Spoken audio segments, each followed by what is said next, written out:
Yung dating pamilya nga na halos walang gamit at wala naman nga mailalagay sa bahay, ngayon hindi na nga alam kung saan nga ilalagay sa dami. Nga eto nga si Gael mga mare, abay naglalambing nga sa mama niya. Aalis yan tapos bigla akong yayakapin pabalik at talaga namang tuwang-tuwa ang puso ko mga mare. Syempre bilang nanay talaga nakakatuwa kapag naglalambing yung mga anak nga natin. Eto kasi si Gael, napakalambing nga nito mga mare. Minsan nga kapag napapagalitan mo to lalambingin ka, talagang mawawala ang galit mo. Gabi na nga yan mga mare, pero tingnan nyo naman nga ang lambingan ni Gael. At eto ngayong kinabukasan, dami pang haring kalat. Siguro hindi rin natin masasabing kalat dahil eto nga mga mare, talagang blessing at magagamit nga natin to lahat. Gabi na rin kasi dumating eto mga mare, ilalagay nga natin dito at nagsisimula na nga rin ako dito kahit papaano. Para tuloy kami mga maring lilipat nga ng bahay sa dami nga nakalabas na gamit. Dahil medyo maalikabok na nga rin mga mare, kaya eto naman nga yung mukha ko tinatagyawat na nga. Ang ibang gamit kasi dito mga mare, yung bigay pa nga sa atin nung nasa apartment tayo nung nagsisimula pa nga lang tayo. Kaya kahit mga mare minsan sira na, hindi namin mga mare maitapon dahil talaga naman ngang pinapahalagahan namin yun. Kahit hindi na siya magagamit mga mare, pero kapag nga may magandang alaala yun talaga naman ngang tinatabi namin yan.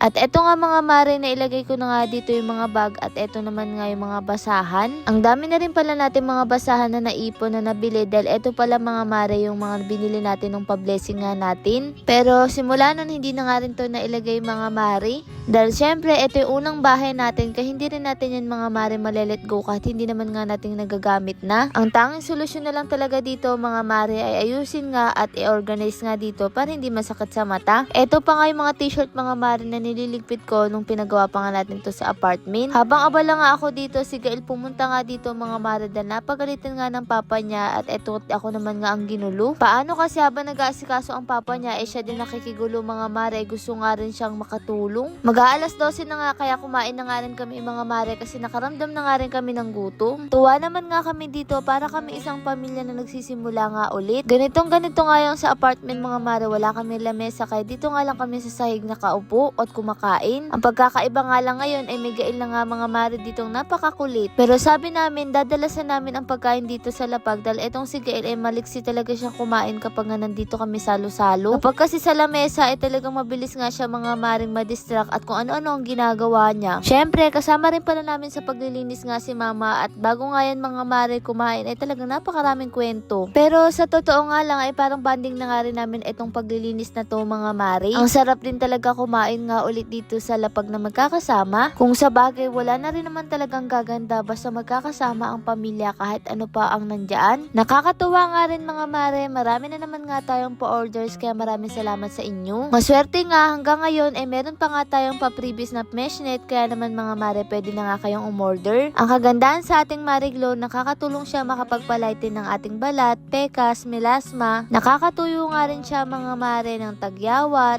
at nakakapagpalighten nga rin ito ng dark spot. Kaya yung mga Mariglo user natin talaga naman nga halos maubos na nga ang stock natin sa dami nilang ino-order. O siya mga mare, pagkatapos nga namin magpahinga tinuloy naman nga namin dito sa may kabila. Inalis na nga rin namin dito. Bale, ito kasi bodega nga natin mga mare pero naisip namin gawin na nga lang pantry. Malayo-layo pa nga at makalat pa rin pero kahit pa paano nakikita ko na mas maganda nga ito kaysa nga nung nakaraan. Etong bodega naman nga natin na to gagawin naman nga nating maliit nga na pantry. Di pa nga matapos mga mare, nagpahinga muna nga yung mata ko at katawan at eto nga pumunta muna nga kami dito sa labas. Si Gael nga inip na inip nga yan mga mare dahil maghapong hindi nakalabas kaya pumunta na naman nga sa gate na akala mo talaga kaya na nga lumabas. Pero konting panahon na nga lang makakapagbukas na nga rin to ng gate dahil sa kwarto namin siya na nga ang nagbubuk. At eto nga mga mare, pumunta na nga dito sa maliit na gate at sabi ko hindi mga pwedeng lumabas dahil nga mga mare wala naman sa kanya magbabantay dun. Wala na nga lang din siya nagawa mga mare, umalis na nga dito kaya sabi ko beautiful eyes pero hindi nga ako pinapansin. Naligo na rin muna nga ako mga mare bago ako ituloy ang paglilinis dahil nga tinatagyawat na nga akong lalaki na. Pero nung magagabi na nga inasikaso na nga ulit namin ni Ran, bali bukas ipipinturahan niya nga ito.